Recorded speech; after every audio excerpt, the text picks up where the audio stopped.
The twin suns of Kavars 9 beat down on the labor pits with merciless heat. The air shimmered with dust and static from the nearby ion fields. Around the work compound, machines groaned and clicked, drilling deep into the rock for mineral coarse cores, worth more than 100 lives per gram, and lives were cheap here. All around beings toiled alien, synthetic, hybrid. Collars buzzed faintly, neural suppressors keeping them obedient. Shouts echoed in different dialects, orders barked, pain ignored. Rebellion crushed. At the far edge of the compound, past the slag piles and broken crawler parts, sat a cargo container reworked into a holding cell. No one went near it unless commanded. Inside sat a figure, still as stone. Her name once was Elira. Her body was thickly built, her frame almost too large for the container's interior. Blue-gray skin, dusted in copper powder. Her limbs bore the faded scars of wars long erased from records. Her eyes, silver and reflective, stared forward but focused on nothing. She had not spoken in over 6 cycles. Once, a war leader of the Arasari clade, Elira commanded fleets in the Foros revolt. But after betrayal from within and the collapse of her command, she had been captured, drugged, chained, and eventually sold to the deepest bidder in the Rimworlds. Not because they wanted a warrior now. They wanted labor. She was muscle now, a tool, a beast meant to move broken machines and lift crates too heavy for robots, until her rage died, until her hope faded, until she no longer resisted. And yet, she remained unbroken. Silent, yes. Detached, yes. But the core of her, the part that remembered the stars, still flickered deep inside. That flicker flared when, one day, a figure arrived at the gates. A human man. Dust clung to his coat. His boots were cracked and his satchel torn. He wasn't dressed like a trader, nor did he carry the usual devices slavers liked to show off. He had no weapons, only a calm expression and eyes that didn't match his weathered face. They were green, clear, and searching. He ignored the shouting foreman, ignored the harsh calls to keep distance. He just pointed to her. "That one," he said. The guards exchanged glances. "Why?" The foreman snorted. "She doesn't speak. She doesn't follow commands. Not worth a credit chip, unless you want a statue." The man didn't answer. He walked forward. "Stay back," barked one of the armed guards, raising a baton. The man didn't even flinch. He reached into his satchel and pulled out a small hex-shaped token. When the guard scanned it, his face changed. High clearance, off-world, legitimate override. Within moments, the container hissed open. Elira didn't move. She hadn't heard the door open in many suns. Usually, they slid food through a hatch barely edible paste, always late. The scent of clean air reached her first. Then came the warmth of the sun, and then his voice. "You can come out now. I'm not here to hurt you." She blinked. Once no one had said those words in years. He didn't step inside. He stood back. "No kojarun. No cuffs. Just patience." "I'm Kale," he added, "and I've cleared your contract. You're free to walk if you want to." Still, she stayed. The guards were watching. So was the foreman. Everyone expected her to lunge, to kill, to scream. But she did none of those things. Eventually, Kale sighed softly, removed his coat, and laid it on the edge of the container floor. "In case you're cold," he said. Then he walked away. She remained still for hours. Only when the suns began to set and the shadows lengthened did she finally move. One foot slid forward, then another.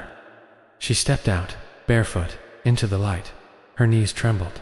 Her breath caught, and she saw Kale again, sitting beside a crawler truck parked by the ridge. He looked up, nodded. "Glad you came," she said. "Nothing." He opened the door and gestured. She climbed in. No chains, no threats, only silence. The crawler's engine hummed to life. They left the labor pits behind, the guards staring in stunned silence. The ride was long. The crawler was old but sturdy, bouncing across the dry plains with tired springs. Elira said nothing the entire time. Kale didn't push. He just drove. They reached a small outpost far from any main trade route. Just 2 dome structures, solar panels, half covered in sand. and a few wind catchers spinning lazily in the dusk breeze. "Home," he said, parking the crawler.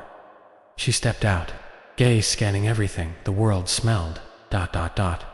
Calm, inside the dome, was a single room, a cot, a desk, shelves with old books and machine parts, a water purifier in the corner, and a small cooker. He offered her a jug. "Water's clean. Take your time." She hesitated, then took it. Her throat burned as the cool liquid slid down. She didn't remember the last time something tasted so pure. Later, he handed her a folded blanket. "The cot's yours. I'll take the mat." Still no demands. No orders. That night, she sat awake long after Cale had fallen asleep.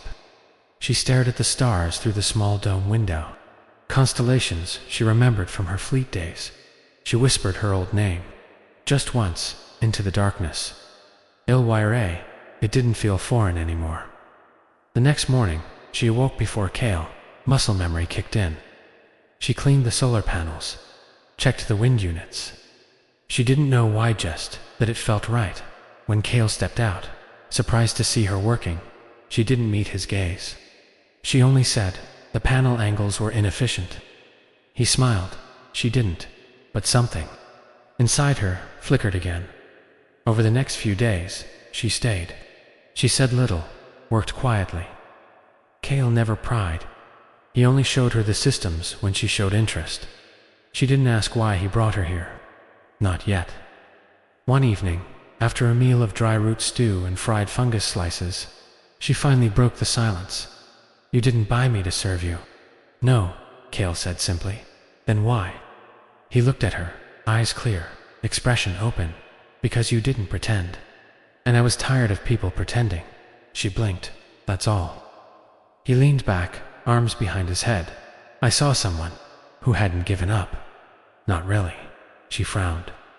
"You don't know me, true, but I'm a good reader of people." You didn't ask for pity. That says a lot. She stared into the small heater's glow. "You're strange, Cale. People say that she smirk. It was small, barely there, but it was the first sign of life on her face in years. One afternoon, they stood outside fixing a cracked pipe. On the storage tank, wind blew sand across the dry flats. Illyra tightened a valve, hand steady. "You were a soldier," Cale said. She nodded once. "Do you miss it?" She hesitated. "Then I miss being useful, being respected." "You're useful here, not the same." "No," he agreed, "but real." She looked at him and saw no deception. That night, she stared at her hands once weapons, once feared now. They planted seeds, cleaned filters, fixed metal, and Cale still hadn't asked for anything in return. No price, no collar, just respect. The wind howled across the flats, tugging at the solar vanes and whistling through the broken antenna near the outpost dome. The morning was cold and unusual for Kavor's Ninbut. Cale didn't mention it. He simply handed Illyra a thermal wrap and began boiling water for their morning drink. She sat beside him, cradling her hands around a steaming metal mug. No words passed between them for a long time, only the soft hum of the heater and the distant cry of desert birds. Then she spoke. "My people had a word. Katisha, it means to stand without shield, to show your truth." Cale nodded, listening. "I was trained to never do that. Even in peace, we wore armor, not just on our skin but inside. No weakness, no softness, ever. And now," she looked at him. "You make it hard to keep that armor on." He didn't smile. He only said, "Then maybe it's time you let it rest." Later that day, they walked along the cliff ridge above the canyon.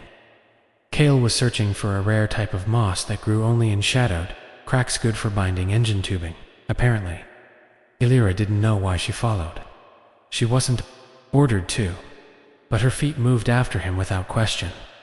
She watched him kneel near a rock shelf, brushing away dust with gentle hands. "I thought humans were loud," she said softly. Cale chuckled. "Most are. You single quotes, not. I used to be what changed." He paused. The wind caught the edges of his coat, lifting it like wings. "Too much noise in my past. I wanted something quieter. He stood, held up a strand of green-threaded moss. Found it. Elira watched him wrap the sample carefully in a scrap of cloth. She had seen men handle weapons with less care. "You're not just a trader, are you?" she asked. Cale's expression didn't change, but he didn't answer either, and that was enough. That night, as the stars spun above and the wind died down, Cale placed a second cot in the shelter. "I'll sleep on this from now on," he said. She frowned. "Why? You don't need to be given space. You've earned it." She didn't respond right away. "Then, most people would have claimed me by now. I'm not most people. That's becoming clear." The days passed slowly, softly. They built a routine. Elira helped reinforce the water collectors, lifted new storage drums into place, cleared debris from the perimeter sensors. Cale showed her how to recalibrate the filtration cores, how to read wind patterns, how to cook with the tiny native mushrooms that sprouted after rare rains. She listened. She learned, and slowly she began to speak more. Not stories of war, not yet, but of stars she remembered, of planets she once saw, of childhood before training. One day, while sorting out scrap wires in the tool shed, she found a small charm buried.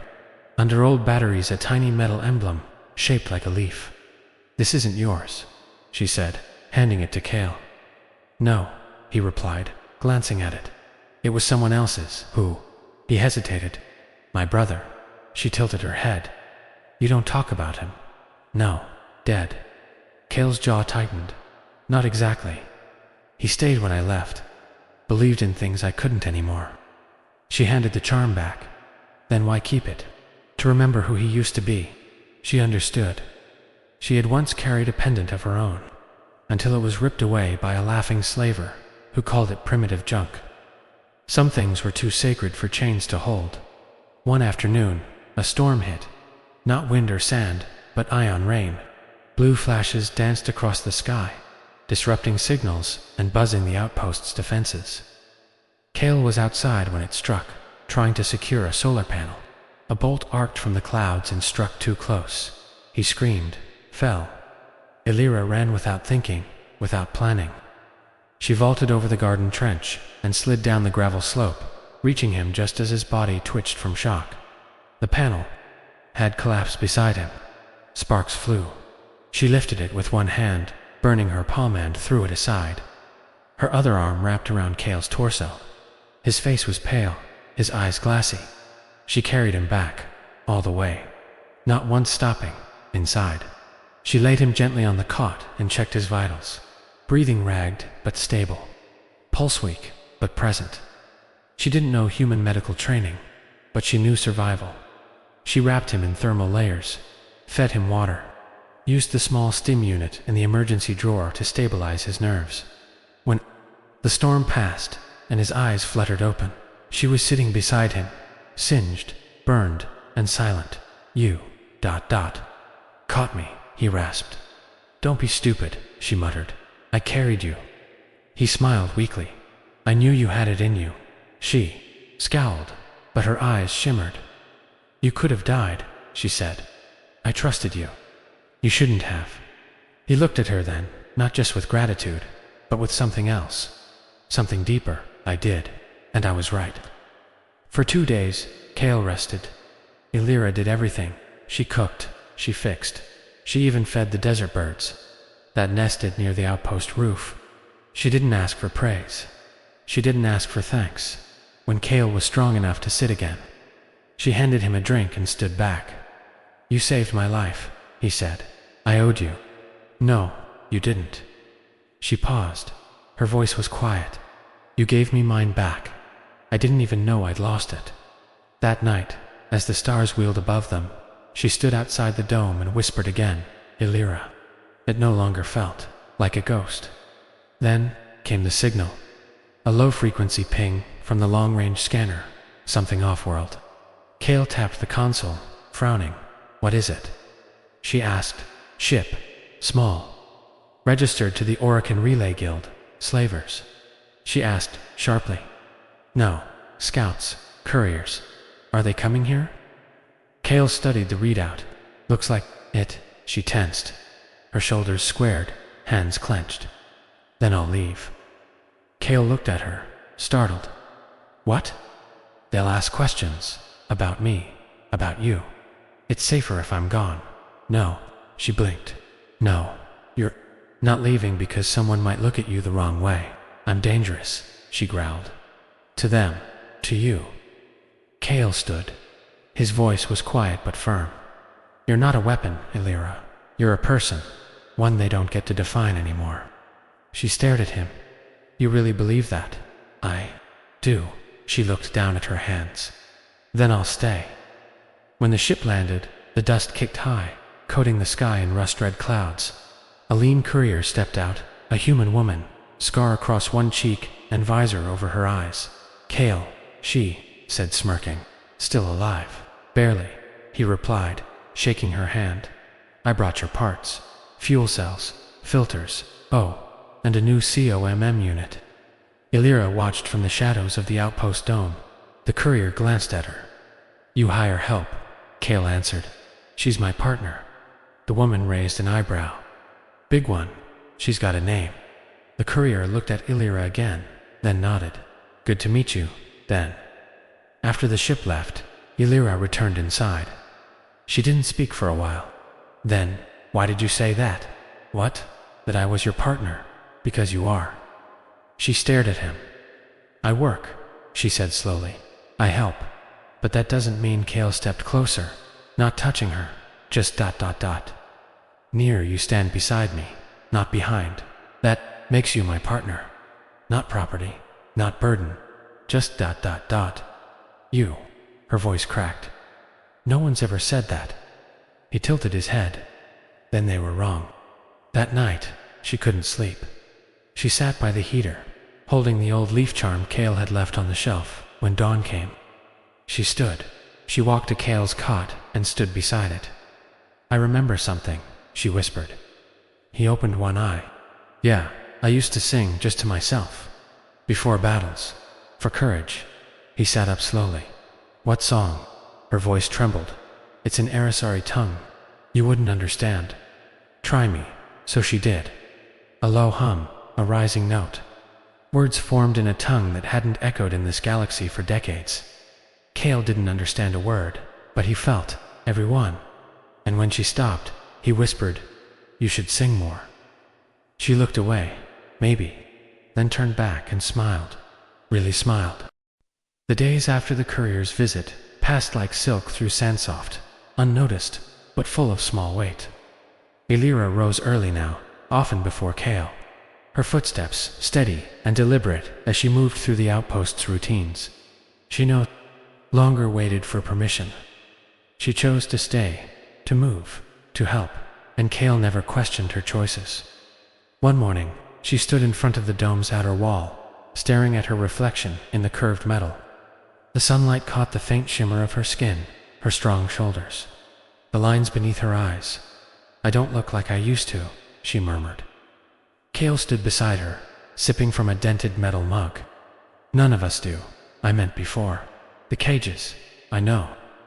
She traced a scar along her jawthin, old, nearly faded. They called me a monster, a freak. They were blind, Cale said. She looked at him and saw he meant it. They built a new irrigation line that week-old pipes were corroded. The soil too dry for their small garden to survive without better flow. Cale dug trenches, Illyra carried the piping, and somewhere between bolts and clamps, they began to laugh. A small moment, an accident with the water valve. Cale soaked from head to toe. Her laugh echoed like a war drum softened by time. He looked up, hair dripping. That's the first time I've heard that. I forgot how, she said, wiping her eyes. He grinned. We'll practice. That evening they shared dinner under the stars again. Not because they had to, but because it had become theirs. Cale roasted root bulbs over the heat plate, humming something without tune. Illyra leaned back against a crate, her legs stretched, arms resting on her knees. Where would you go, she asked suddenly, if you weren't here? He looked at the sky. I used to dream about the Terriel Belt, floating markets, cities, in clouds, music in the wind. Why didn't you go? he shrugged. Didn't feel like I belonged there. Too polished, too loud. I wanted quiet. She nodded slowly. I dreamed of Serata Prime. My mother said it smelled like sea air and ashwood flowers. Did you ever go, no? Why not? Because I was always going somewhere else. Always moving, always obeying, never choosing. Cale didn't reply. He just handed her a roasted root bulb, crisp on the outside, soft inside. She bit into it and smiled. They found an old drone, the next day half, buried in the ravine nearby, long since deactivated. Its casing was bent, power cord drained. Optics shattered. Cale wanted to salvage it. Illyra wanted to rebuild it, so they did both. For hours, she bent over the chassis, hands stained with grease, brow furrowed in focus. Cale fed her tools, made notes, adjusted power relays. You're good at this, he said. I used to fix fighter cores during battle, she replied. You ever fix one blind? Once, in a zero-G fire. I lost 2 fingers. He raised an eyebrow. They grew back, she added flatly. He burst out laughing. She smirked. When the drone finally flickered back to life, its eye glowed, a dull blue. It hovered uncertainly, then stabilized. Illyra reached out slowly. Hello, she whispered. The drone chirped. She looked at Cale. Can we name it? He nodded. You choose. She thought for a long time. Then, Juno. That night, Juno hovered quietly near the garden, scanning plant growth and soil levels. Cale adjusted the filters inside. Illyra sat outside. Polishing a bent metal plate she wanted to turn into a wind catcher. The silence was peaceful and full.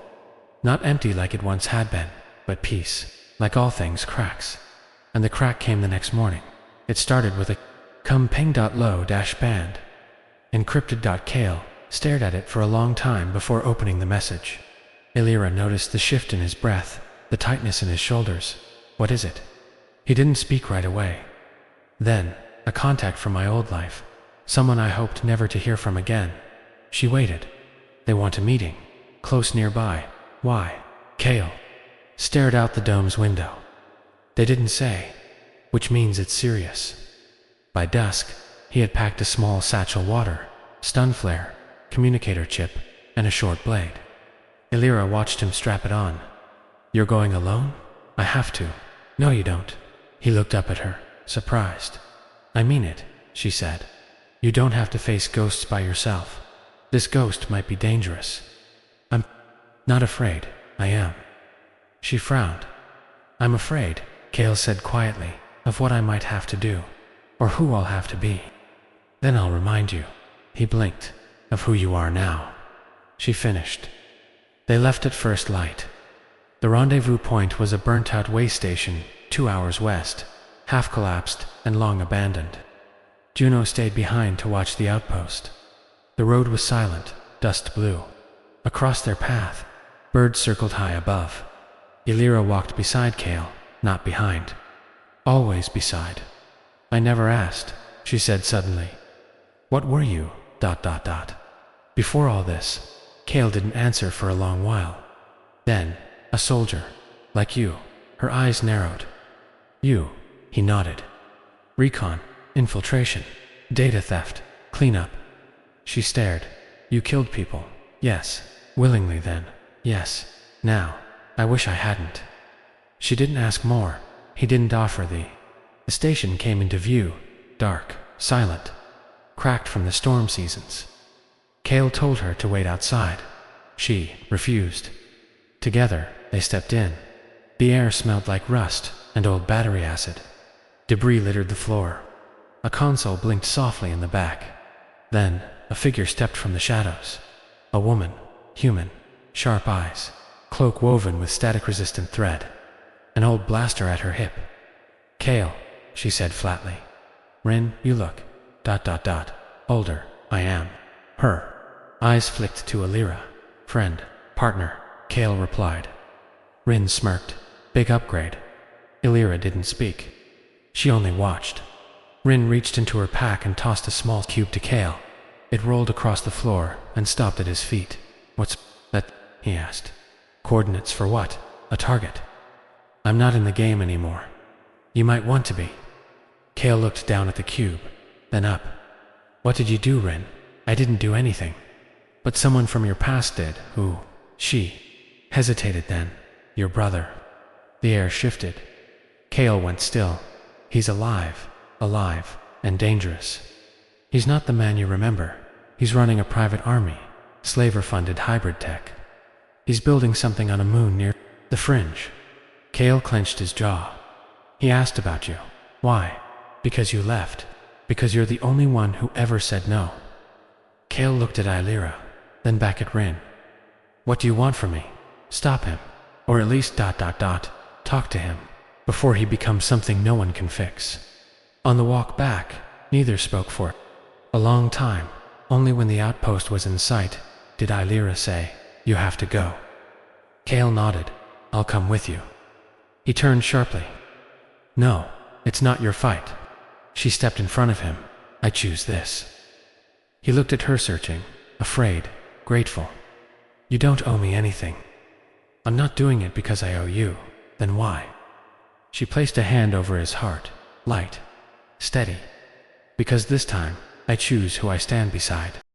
The stars stretched long and cold over the desert sky as Kale stood at the edge of the outpost, his hand resting on the crawler's hood. A faint wind tugged at his coat, whispering through the hollow fencing. Behind him, Illyra checked the supply, crates one last time. Fuel, rations, navigation, maps. Her movements were exact, controlled, but her thoughts were not. She had not been off-world since her capture. She hadn't touched a flight harness in years, and now she would ride into the dark, with a human man whose past was unraveling in front of them both. And yet she didn't doubt her choice. Not anymore. Kale had barely spoken since the meeting at the station. The knowledge that his brother Damon was alive and dangerous had sunken into his skin like cold metal. Illyra could feel it in the silence between them, but silence didn't scare her. She sat beside him in the crawler. As they headed east to the landing fields, the transport hummed quiet beneath them. He was the good one, Kale said at last, eyes fixed on the horizon. When we were young, he saved strays, shared his food, broke his hand defending a Sarah boy from a gang of miners. Illyra listened. I was the reckless one, the fighter. But he always told me, one day he'd fix the system, not burn it. And now he's building armies, she said. Kale nodded. I don't know what changed him.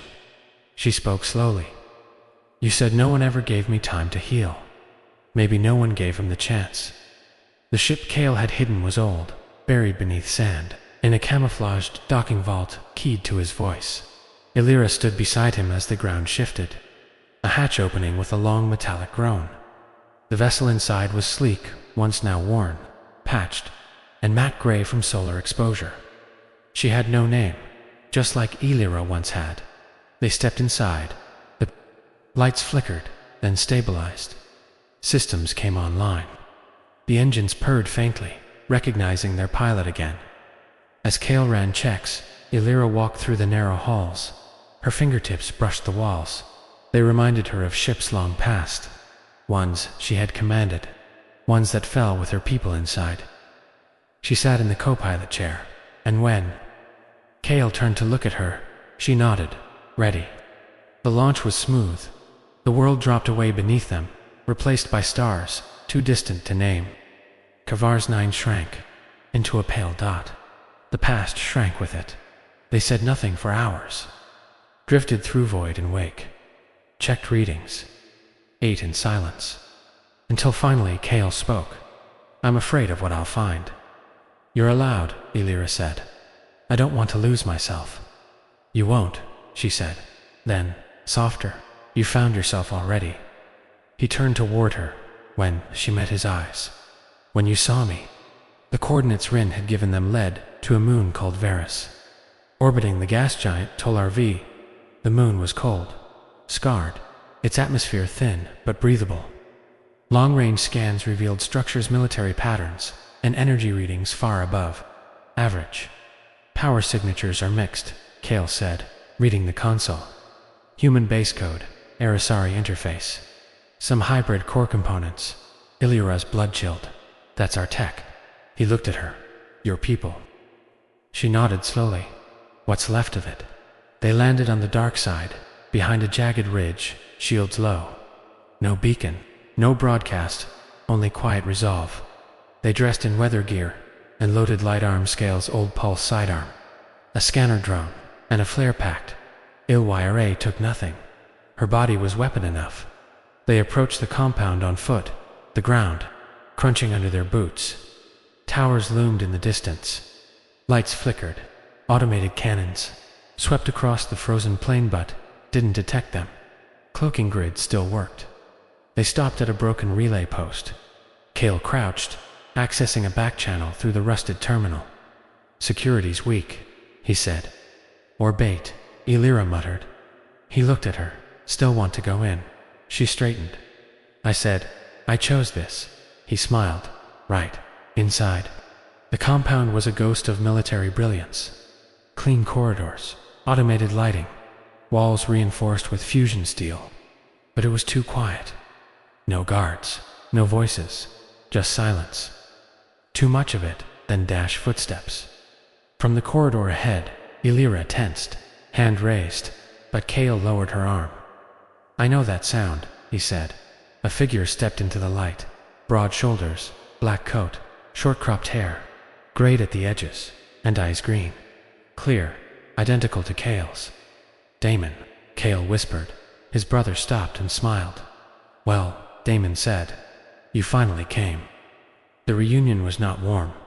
They sat in a tall chamber once used for a cracked flag of the old colonial union still hung over the far wall. Illyra stood by the entrance, watching every movement. Cale and Damon spoke in tones sharp and slow. You're working with slavers, Cale said. I'm using them, Damon corrected. There's no difference. There is to me. Cale's hands clenched. What happened to you? Damon laughed bitterly. You left, that's what happened. Left me behind to clean up your mess. While you ran off to find peace, I didn't leave you. You left everything. The air thickened, then Illyra spoke. Where did you get Arasari tech? Damon looked at her for the first time. Oh, he said. So it's true, you brought one back. She stepped forward. Where did you get it? He tilted his head. It was given, in pieces. From salvagers, from survivors. Some even came willingly.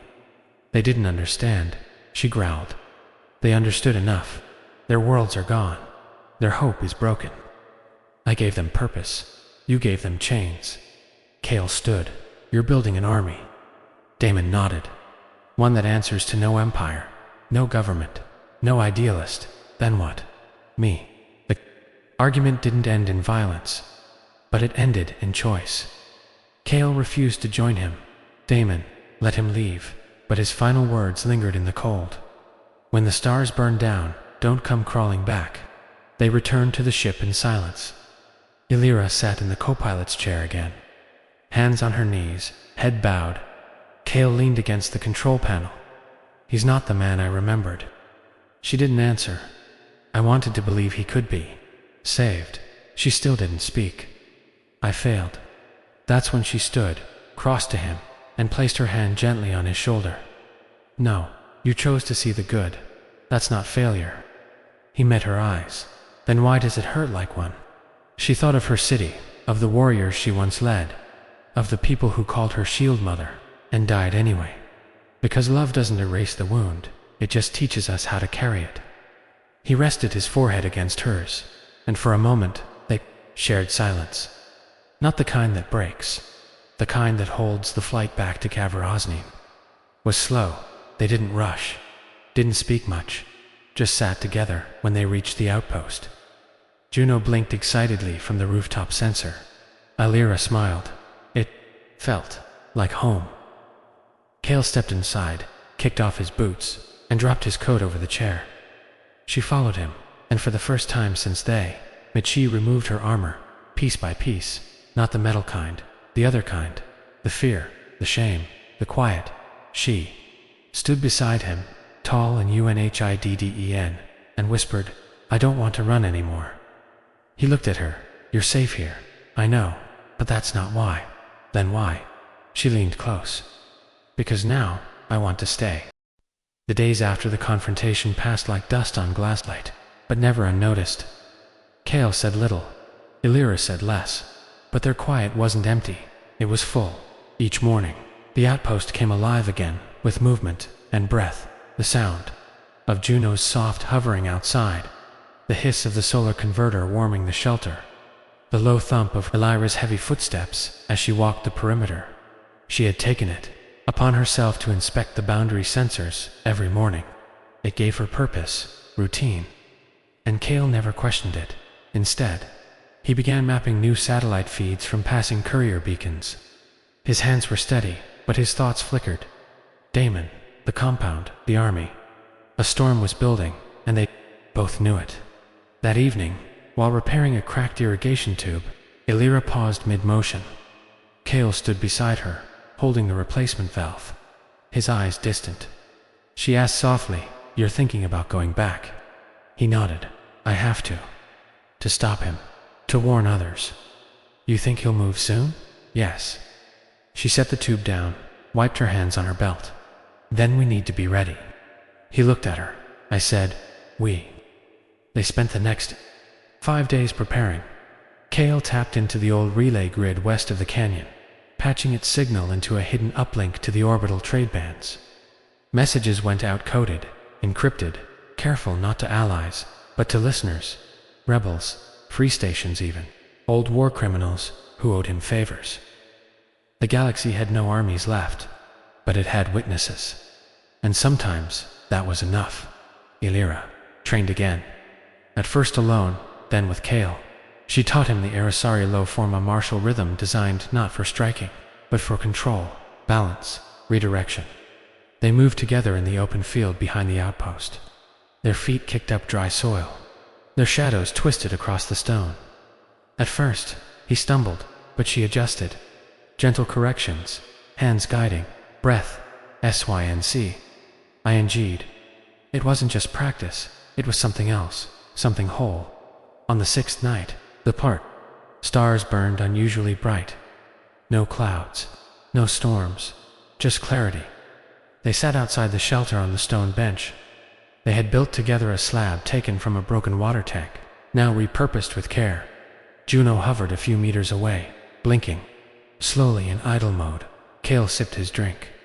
Illyra stared upward. "Did you love him?" she asked. He didn't need to ask who. "Yes," Kale said. "As a brother, as a friend. He raised me more than our father did." She nodded.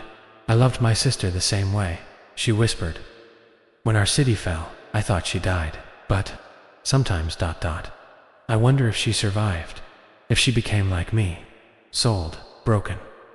Kale turned toward her. "You're not broken." She smiled faintly. "I was." "No," he said. "You were hurt. There's a difference." Her throat tightened. No one had ever said that before. Later that night, Illyra couldn't sleep. She stepped outside in silence, walking barefoot across the cold dirt.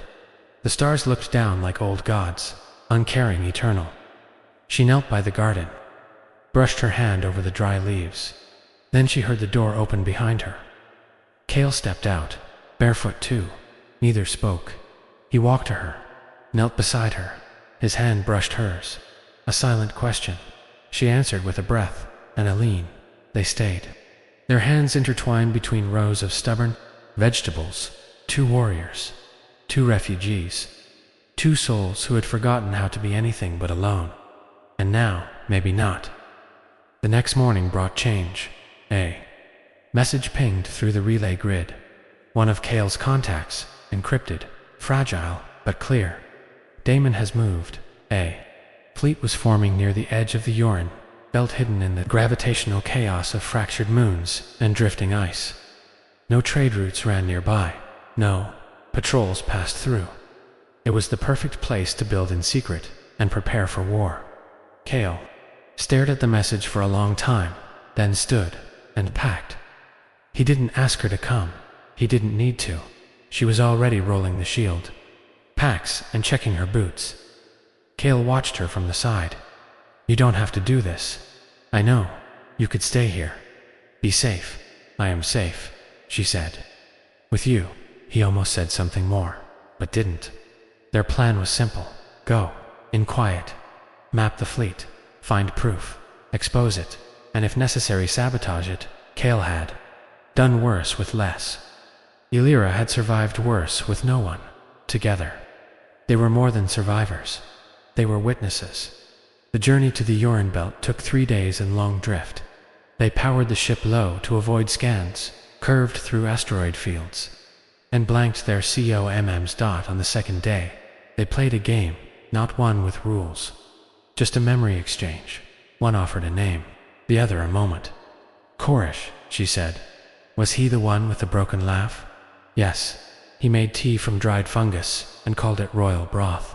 Kale grinned. Leora, he offered. Your first scout captain, she guessed. Double quotes. No, my first mistake. I tried to kiss her in 0G. Got stuck upside down. Illyra laughed.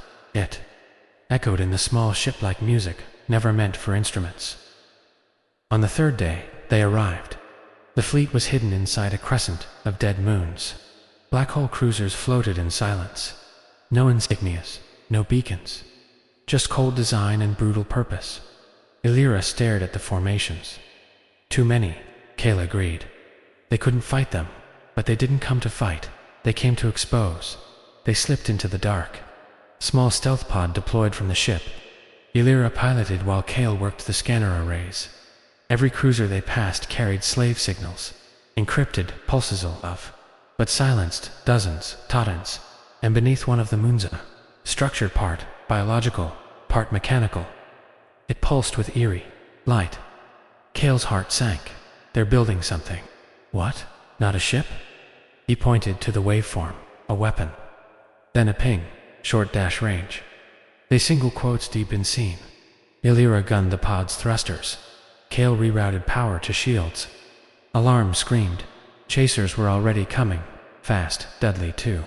Close. Kale uploaded what data he could to the emergency buoy. Ejected it into the debris field. Then turned to Illyra. We won't outrun them. She nodded. Then we hurt them. They twisted through the asteroid maze, baiting the enemy into narrow gaps. Illyra's hands moved like memory. Kale fired suppression bursts from the side ports, cutting through the dark. One chaser crashed. Another clipped a rock and vanished in fire. The third stayed. Close. Too close. The pod shook. A blast tore through. The tail warning lights exploded. Kale slammed his fist onto the override. You have to eject, he shouted. Illyra turned sharply. No, now. She reached for him, held his wrist. We go together. And then the chaser exploded. Juno burst through the debris, twin beams carving through the air. Kale blinked. How? The emergency recall, Illyra said. He came back. But Outpost's little drone had followed them because it chose to dot like them. They docked in haste, bleeding power, but alive. The data was secure, and they had seen enough. Kale sent the coordinates to the fringe systems, the free stations, the old rebel rings. Proof not of victory, but of warning, of what Damon had become, and what was coming. Back aboard, Kale looked at Illyra. They were both bruised, scorched, tired, but not broken. Not anymore. You were right, he said. About what? This bond, ... It saved me. She stepped closer, rested her hand over his heart. No, she whispered. We saved each other. The message spread like cracks through old stone, across old satellites and backwater systems, through underground channels and outlaw networks, from broken rebels to tired colonies. Proof. Damon Kale had built a fleet, a weapon, a system of silence, powered by slaves and sealed by pride, and his own brother had exposed him. 3 days after the transmission, the stars around Kavarsnine began to flicker with movement. Scouts, drones, courier, ships, not enemies, but answers. A freighter dropped rations. A pirate cell pledged backup relays. A medic ship asked for coordinates. Kale stood at the ridge, watching ships glide in and out of orbit. You started something, Illyra said quietly. No, he said. We did. Inside the outpost, things changed. The once quiet dome became a node of resistance. Maps lined the walls. Crates of salvaged tech appeared beside the old water tanks. Illyra helped fortify the perimeter. Installed old plasma fencing, taught scavengers how to hold a stun staff properly. Juno buzzed from task to task like a humming light, scanning every visitor, and still they kept their rhythm. Each night, they sat outside, under stars, together. But the storm couldn't wait forever. On the 8th day, a scout returned with news. Damon's fleet had vanished from the Uran belt. They were moving, and fast, target unknown, that night. Kale sat alone inside the dome. Illyra stood in the doorway. "He's going to strike," Kale said. She nodded. "I don't know where. We'll find out." He turned. "What if we can't stop him?" She stepped in, sat beside him. "Then we stand." He looked into her eyes, the same eyes that once stared out from a cage, now lit with fire, unbroken, unafraid. A signal arrived the next morning, a warning beacon. Rerouted from a mining station near the Telex fringe, a ship had entered orbit. No ID, no request, and then silence. They knew. Kale and Illyra were launched that night. Not to fight, to speak, to give Damon one last chance, if he could still hear. The station orbited a small, burning world cracked with lava veins and high magnetic interference. The Telex outpost floated half-dead, flickering with damaged lights. Damon's cruiser hovered above dark massive, watching, waiting. Kale and Illyra docked at the outer ring, inside. They found no bodies, no guards, no signs of struggle, just silence, and at the center Damon, standing alone in the command hall, coat folded over one arm, eyes as clear as ice. "You came," he said. Kale approached, slow. "You left them alive." Damon nodded. "A gift for you." Illyra stood behind Kale, watching tense. Still, Damon turned to her. "You followed him far," he said. "No," she replied. "I walked beside him." Damon's face twitched. Then, he faced Kale again. "I could destroy that outpost in a breath," he said flatly. "I know. I could erase your name from every system." "You already tried." Damon stepped closer. "So why are you here?" Kale didn't flinch. "To give you one last chance." For a long moment, the only sound was the soft hum of the station's dying core. Then Damon spoke. "You think I built this out of hate?" "No," Kale said. "You built it from hurt." Damon's jaw clenched. Kale continued. "You couldn't fix the system, so you made your own. But it's not strength, it's fear." "I'm not afraid." "Yes, you are," Illyra said. Damon turned sharply. "I know what fear makes people do," she said softly. "I've lived it, I've worn it." He said nothing. "You want to matter," she added. "But this isn't power, it's hunger, and hunger eats the soul." Damon looked between them. Brother, stranger, ally, enemy. Then he whispered, "I don't know how to stop." Kale stepped forward. "You start small." He held out a data chip. "This has the locations of your own cells. You shut them down. You dismantle the fleet. You return what's stolen." Damon stared at it. "I can't fix everything." "No one can," Kale said. "But you can fix something." For a long time, Damon said nothing. Then he took the chip. They left him there alone. A man who had built an empire of silence. Now faced with its undoing, Kale didn't look back.